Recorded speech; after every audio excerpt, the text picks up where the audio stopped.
Hello and welcome back. On the last episode, we finished Volume 2. So now I guess we move on to the next volume. What volume would that be? Volume 3 of Ladies Grey and Lucy White. Putting one foot in front of the other, you continue through this strange alien world. Just when you think stuff is beginning to make sense, it all slips through your fingers and becomes even stranger and more alien. That does, however, seem to be one thing that remains constant through all planets and walks of life. That thing is friendship. You're on the prowl for more.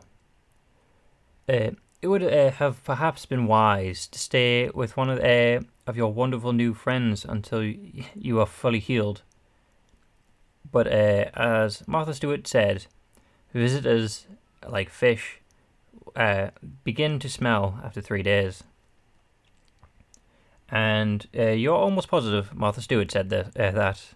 Nevertheless, you soldier on in your endless quest for companionship. Where will your travels take you next? To Skylla Koriga. As dawn approaches, you find yourself heading out of the big city into the rustic outskirts. Man, the sun sure is bright on this planet. It's rising over the crest of the distant hills, a huge fiery ball.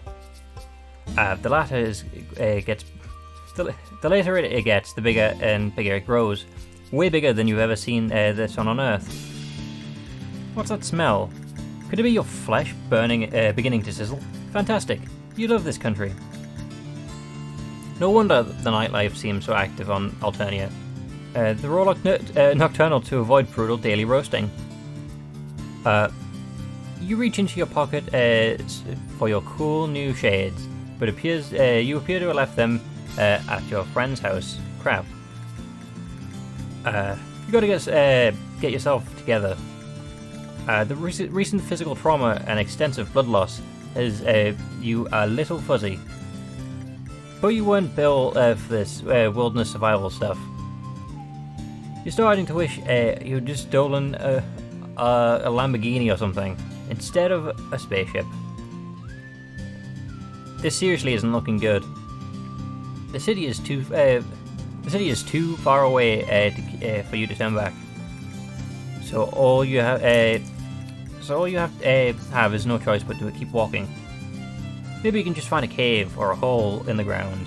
Maybe you can just cover yourself with grass. You wish that someone had mentioned the Death Sun in between offering you an alien meat products and calling you their muse. Off to your left in the distance, you catch the sight of what might be a shimmer of sunlight on glass. A window? A solar panel? It could seriously clean up with renewable energy on this planet. Should you change your trajectory and move and go towards that shimmer, it might be a mirage. Let's forget it. It's the first choice, so let's be the coward and don't go towards it. Honestly, you probably could see this one coming. Yeah, nice. We are roasted already. Load. Yep. I like how the first failures are usually over with quickly. Go towards the shimmer. You turn your aching, stinging meat sack towards the distant promising sparkle of a safety and Takor. You focus on just staying upright, one step at a time. Just keep swimming, or whatever. God, the sun. This sun though.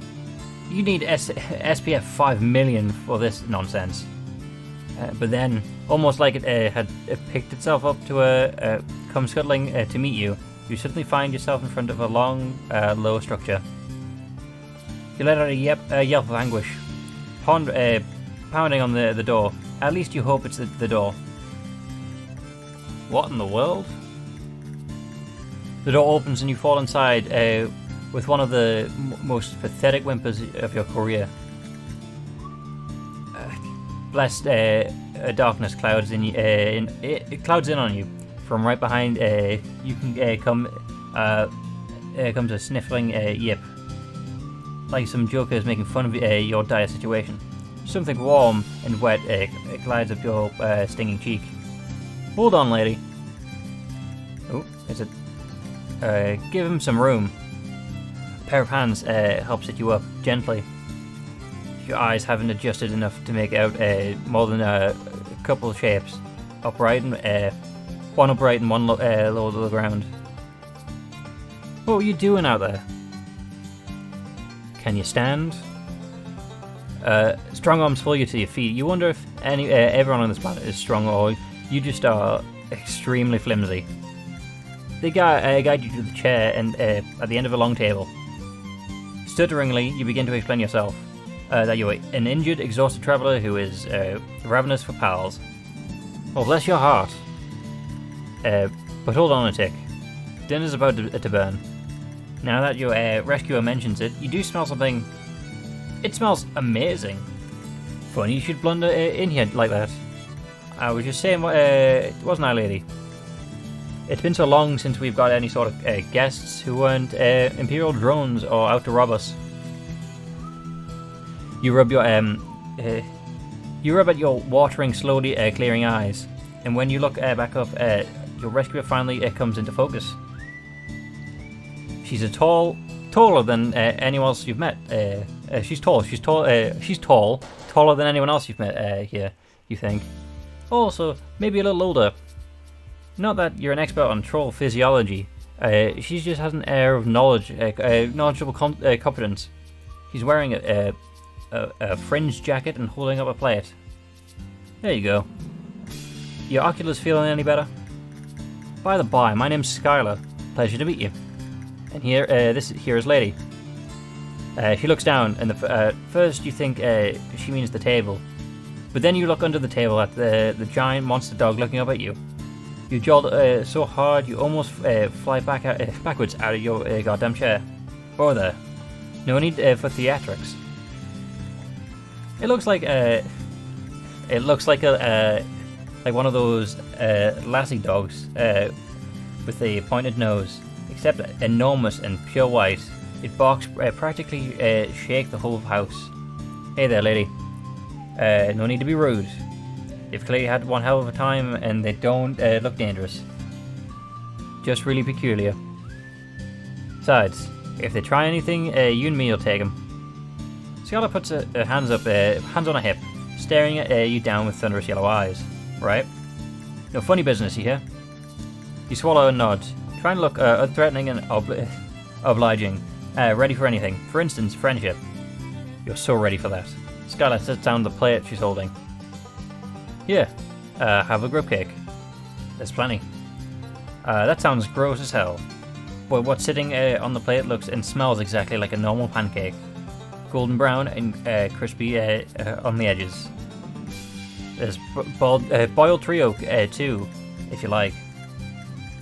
And also churned dairy products. She puts down a carafe of syrup and a dish of butter. Man, everything here has really weird names. Skylla pours out a cup of some very familiar smelling liquid. Brown bean juice, you guess. Brown bean juice just for coffee. Skylla raises an eyebrow. No. That's just coffee, see? She sits down next to you. You're lucky you were you're only out in the light at dawn. Nobody wants to be out in direct Alternian sunlight besides Jedbloods. And no offense, but you certainly ain't any Jedblood I've ever seen. At first I thought you were some sort of mutated Lucis, because you don't have horns, and you were grunting and yipping up a storm back there. But you're an alien, right? Don't worry, I won't call the drones. I'd best get used to being around aliens anyway. Seeing as how I'm going to be seeing a whole mess of y'all come next week. She laughs nervously. You aren't sure what she's talking about. Do you even need to specify that anymore? It's just natural. It's just natural law at this point. Gravity. the conservation of energy. You don't know what the hell's going on. Lady, would you mind drawing a bath for our guest? No offense, but you smell like you could use one. You can't argue with that. You offer her a cautious smile. God, she seems so nice and caring. But you've been burned before, and cut, and generally kicked around by fate. It's a tough world out there, but you want to trust Skylla. Lady takes a bucket in her muzzle and runs into the yard, getting up on her hind legs and batting it at the door latch to open it. It's adorable. The sun is high enough now that the whole landscape outside is washed in white. Oh God, the dog. It's sweet of you to worry. At least I are fine going outside for a little while in the daylight. The coats reflect light and something like to that effect. I don't really know how it works. I ain't exactly known for my scientific acumen. You tell her that she seems pretty smart from where you're standing. As cynical as you are becoming, you can't just help trying to be her friend. She's so nice and wow, really pretty. Not that that's a requirement for friendship, but your retinas would have been way more scolded than they are now not to notice that. That's nice of you to say, but it wasn't even really. But it wouldn't even really matter if I was a bona fide genius. Someone of my caste could never hope to rise up to the ranks. Best I can hope for is hauling crate in some cargo vessel. Ranks? Cargo vessel? You swallow your bite of grub cake. Really ready to ask her if she's thinking about joining the military. But just then a swell of noise erupts from outside the house. Shouts, crashes, and ladies' frantic barks. Skylla gasps and launches herself out of her chair, knocking over the carafe of syrup. It oozes across the table in a sticky wave. Oh no, not now. What the hell's going on? Bandits. Goddamn Lucis thieves.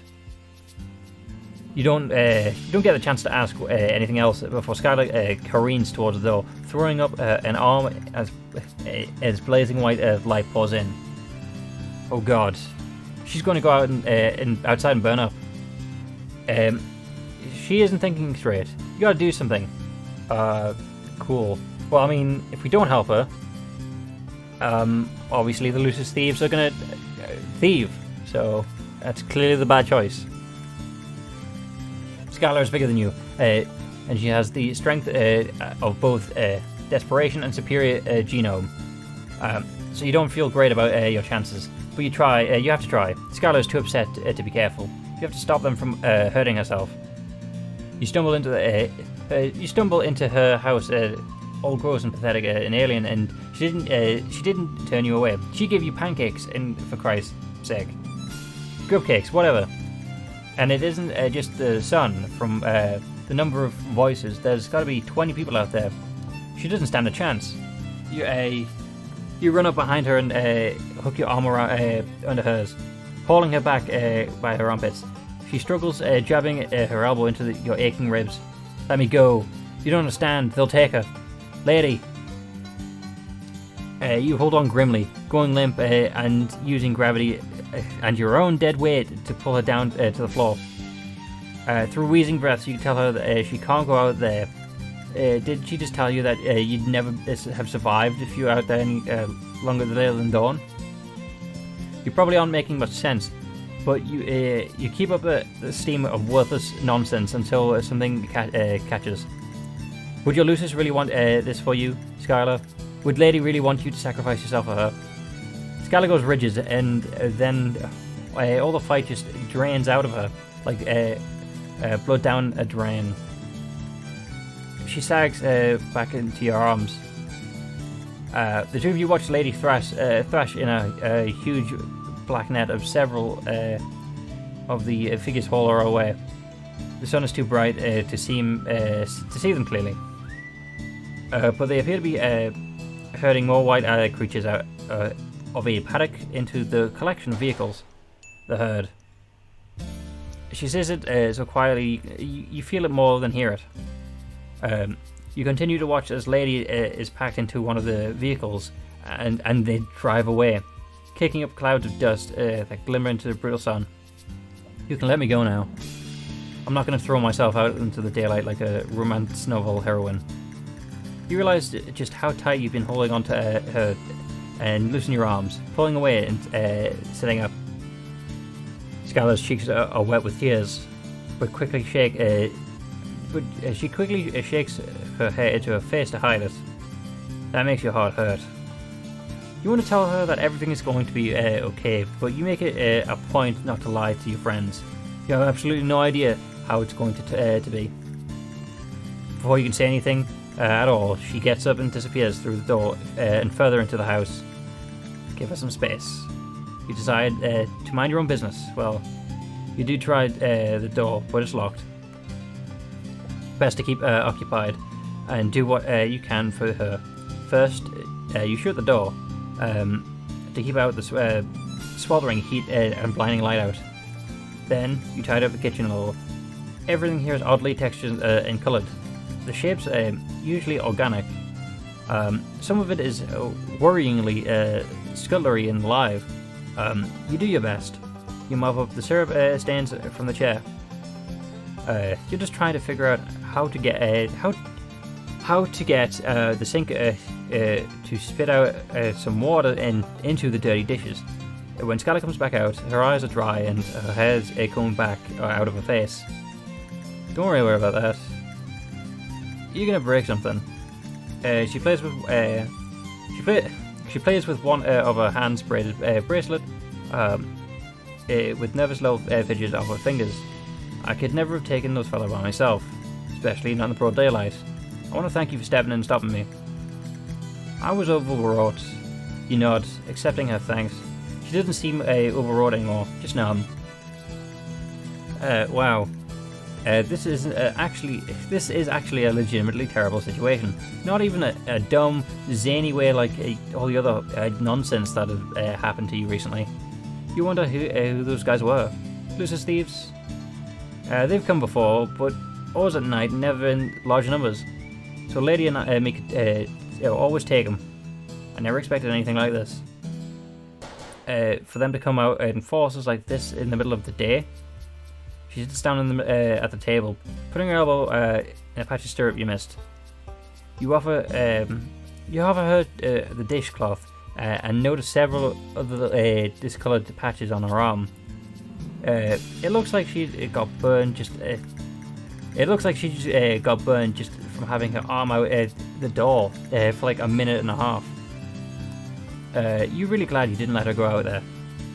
You've endured a lot of heinous stuff on your short span on this planet, injuries, and a lot of added insults to those injuries. But the time you spend with Skylla waiting for the sun to go down is some of the worst and most hopeless. You don't know what to say or to help her. You aren't actually her friend. You aren't even the same species. The Troll-Lucis relationship is a little confusing, but there seems to be some combination of a caretaker and pet, a symbiotic, more symbiotic than parent and child. Finally, it gets late enough to venture outside, and you follow Skylla to the empty paddock. There's nothing out here but a broken fence and trampled ground. Lots of kids lose their Luci. It's just part of life. I would have been headed into the ordeal next week anyway. I would never have seen her again. But at least I would have gotten the chance to say goodbye, you know? It's kind of a bummer how resigned everyone on this planet seems to terrible things happening. Then again, you guess, it's just sort of true on your planet too. Existence, just a goddamn mess. Try to give her the most understanding look you can, just as a really good and supportive friend face. You're killing it, but Skylla isn't paying any attention to your glowing facade. She's reaching into her jacket and pulling out her phone. What the hell? My palm musk is blowing up. Oh god. Skylla drops her phone in the dirt and claps her hands over her mouth. her eyes sparkle with tears. Pick it up. It's kind of squishy and squirmy in your hand a little, which you don't love. You also don't love what's on the screen.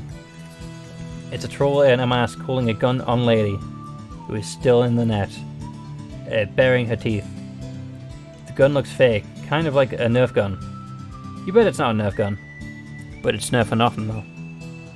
The photo is accompanied by more than that spiky text you can't read. Hey, how can you understand the Alternian spoken language, but not the written? You decide not to think about it too hard. Waste of time. They send a ransom demand. They say if I can't pay, they'll sell her. Trollusai are valued for their strength and all over the galaxy. The heiress knows about the black market, but she doesn't do anything about it. She just takes a cut. You ask her how much the ransom demand is for, as if you have a penny to your name. Ooh, I didn't read that. She tells you a number that sounds stupidly large, even without knowing the exchange rate from to Earth money. They're just mocking me. They know Bronze Blood can't afford this. They just want to force me to fail her one more time. Her voice breaks on a sob. You reach over and put your hand on her arm. She looks at you with the big watery eyes, and you brace for her to fall into your arm sobbing. You're actually kind of hoping for it. Not that you're the type to want to profit off another's pain, but you're pretty sure that offering comfort at a time of crisis is a first-class ticket to Friendsville. Instead, Skylla gives you a hard shove backwards. You take two stumbling steps and fall on your behind. Something swishes underneath you. A cow pat or something alive. You aren't sure which you'd prefer, honestly. Sorry, didn't actually push you that hard. Your species just seems pretty friendly. I don't want any sympathy right now. Especially not from you.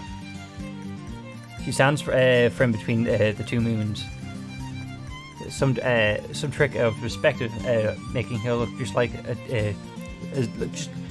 some trick of perspective making her look just as distant and just as sad.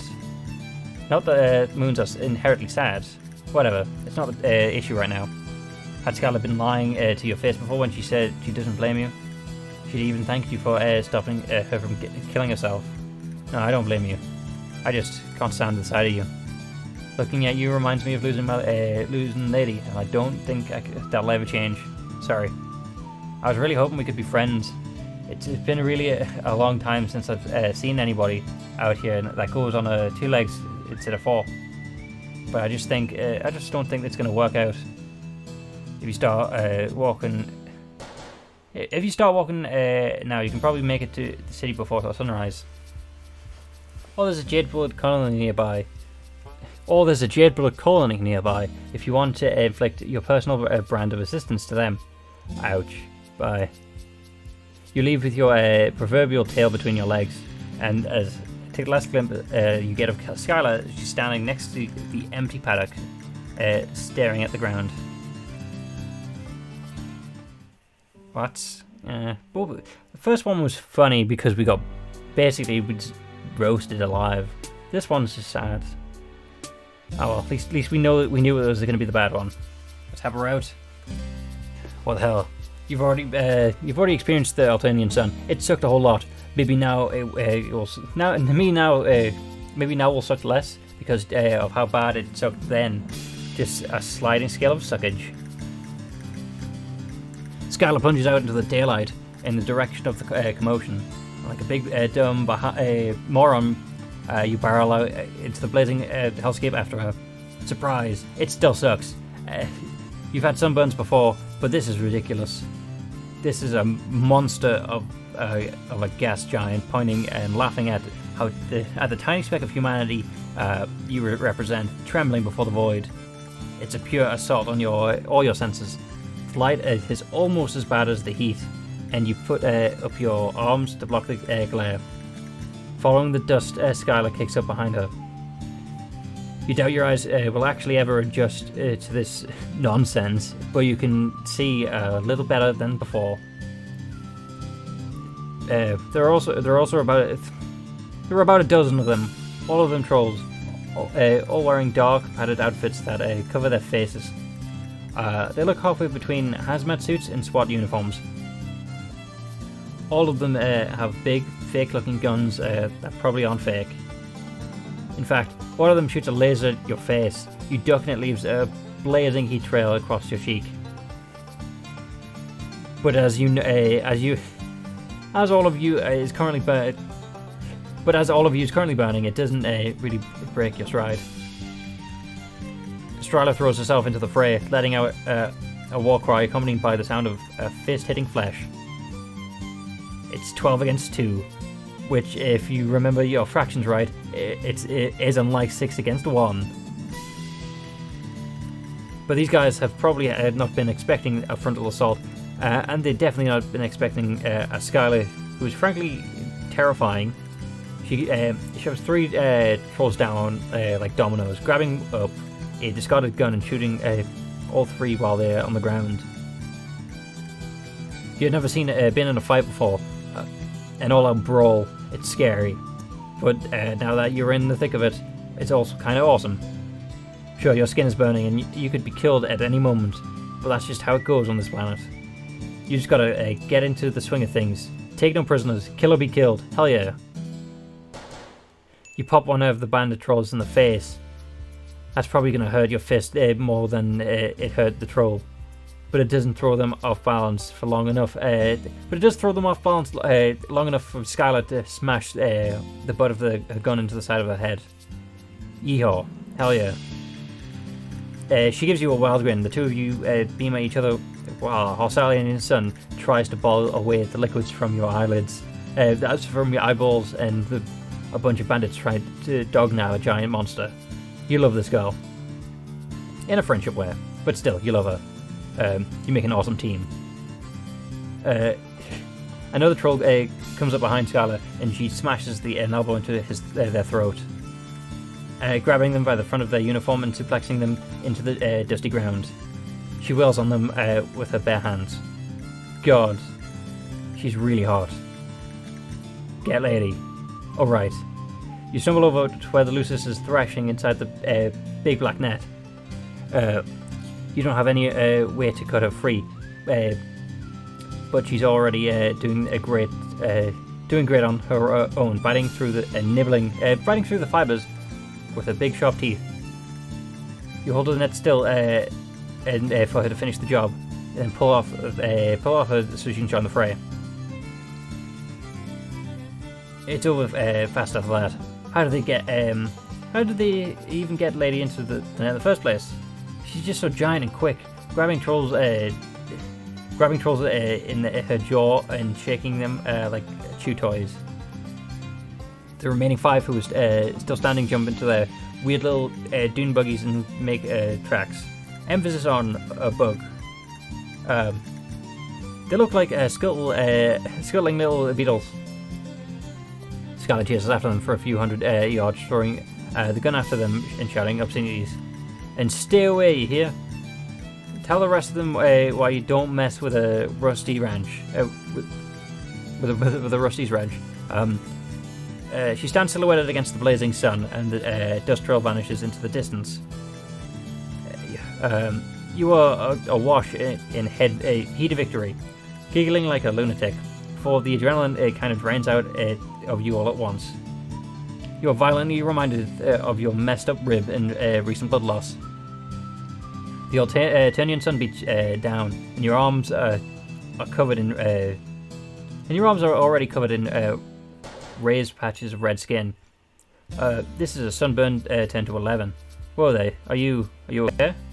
Skylla is swaying too. A spray of olive green blood covers her cheek.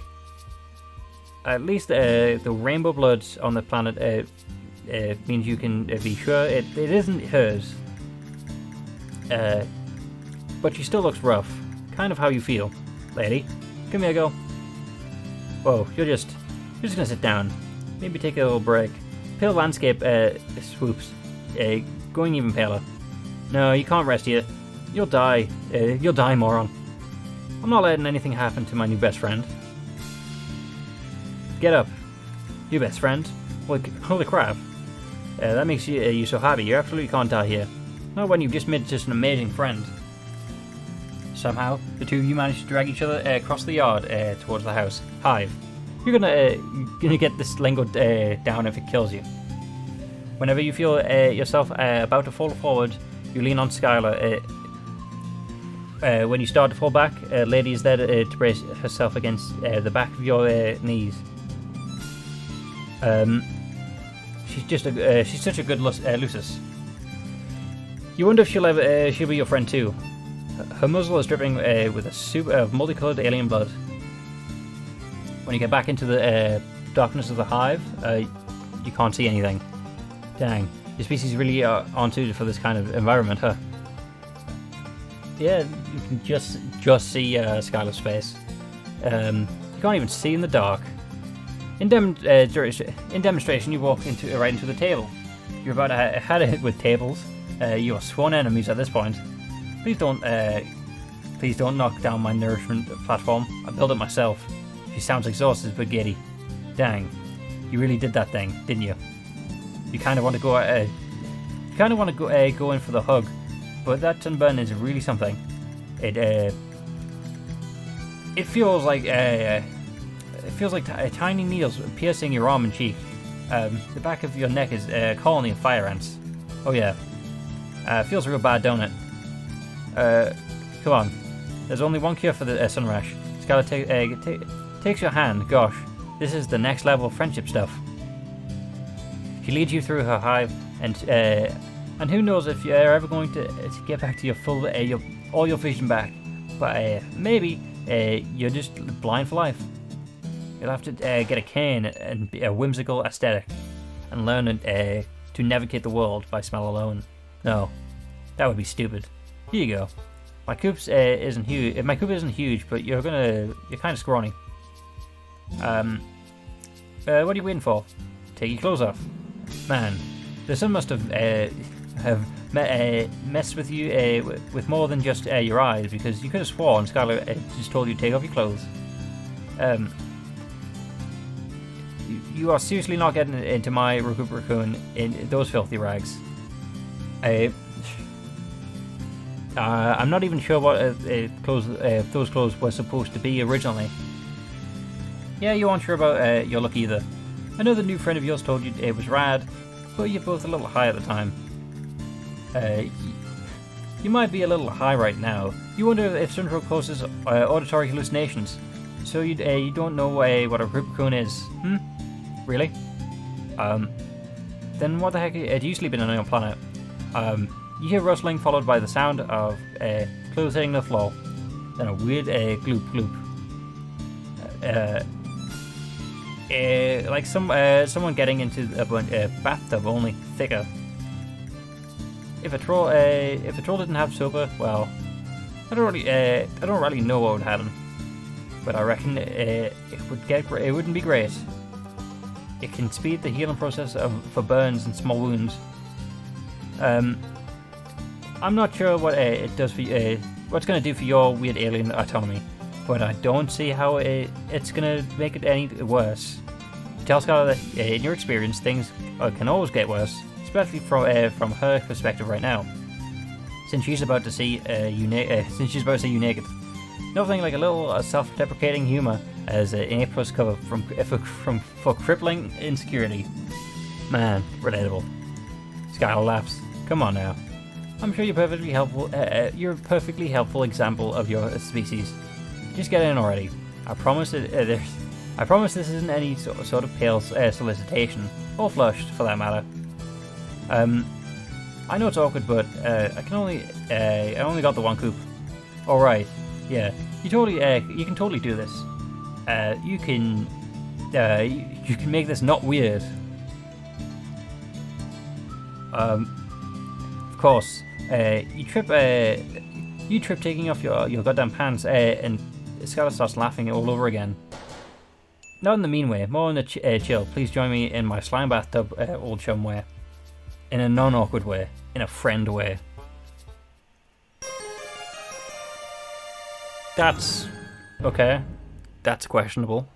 but that's also the end. So I guess with that, we'll call it there. Thank you for showing up, and I'll see you on the next one. Goodbye.